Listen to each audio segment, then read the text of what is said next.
今日新闻头起先赶紧来关心到这美国空袭伊朗引起社会关注。今日美国军方佮公布这项行动的细节，表示讲因利用5道的战术，偷偷对伊朗的3大核子设施用碉堡砌成这款的炸弹，也佮有畅水弹的飞弹来轰炸攻击。美国总统川普是讲已经毁掉伊朗的浓缩铀设施。 来回37点钟，路途当中3架空中加油，7架 B-2 稳型轰炸机，伫完成伊朗的任务了后，陆续返来美国密苏里州的怀特曼空军基地。五角大厦伫简报会议当中，加半暝推野行动的细节全部公开。美军这届总共出动125架的战机，其中 B-2 轰炸机原地9架，不过其中2架是向西飞去关岛。 挑工要互人误会，然后另外7架是用要关掉所有通讯设备，偷偷向东飞行。这7架 B-2 轰炸机要去的所在就是伊朗。The U.S. employed several deception tactics, including decoys, as the fourth and fifth generation aircraft pushed out in front of the strike package at high altitude and high speed, sweeping in front of the package for enemy fighters and surface-to-air missile threats.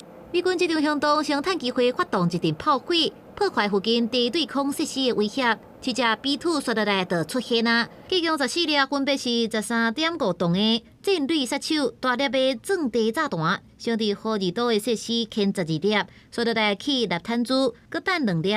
落尾30粒战步巡弋飞弹是对破远的畅水弹发射，直接攻击疑似发现的核设施。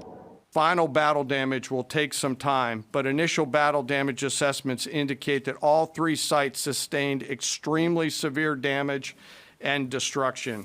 轰炸了后的高解析度卫星影像也显示，好2岛核设施顶面的山脊除了出现大直径的炸弹坑，爆坑的入口河涂封条咧，另外还有大面积的燃烧火花，甲大部分的躯壳砍起来。 这个任务是美军头一届伫实战当中部署战略杀手大型炸弹，也是 B-2 轰炸机让20多年创下上长的作战的纪录。Iran's key nuclear enrichment facilities have been completely and totally obliterated. 任务完成了后，川普伫真实社群暗示，若阵即马伊朗政权无法度互伊朗搁再伟大，较会无爱换一个政权。不过伊也警告，若阵伊朗报复，美国未来攻击会搁愈猛。 目前中东地区的美军已经全面提升封闭，尤其是伊拉克、叙利亚甲波斯湾地区。As the president has directed and made clear, this is most certainly not open-ended. It doesn't mean it limits our ability to respond. We will respond if necessary. 23透早，以色列特拉伊夫空袭警报又搁弹，不过伊朗对外表示，这架飞弹是对也门发射的，并不是伊朗。 也那美国原底是无要搁插手，不过即马煞搁介入中东战争当中，未来情势一定会搁较复杂。川普美东时间8日下晡会伫白宫的2型办公室甲国安团队会面，伊原底8日要去荷兰海牙参加北约峰会行程，也因为安尼延迟到加长工。公司新闻红如梅编译。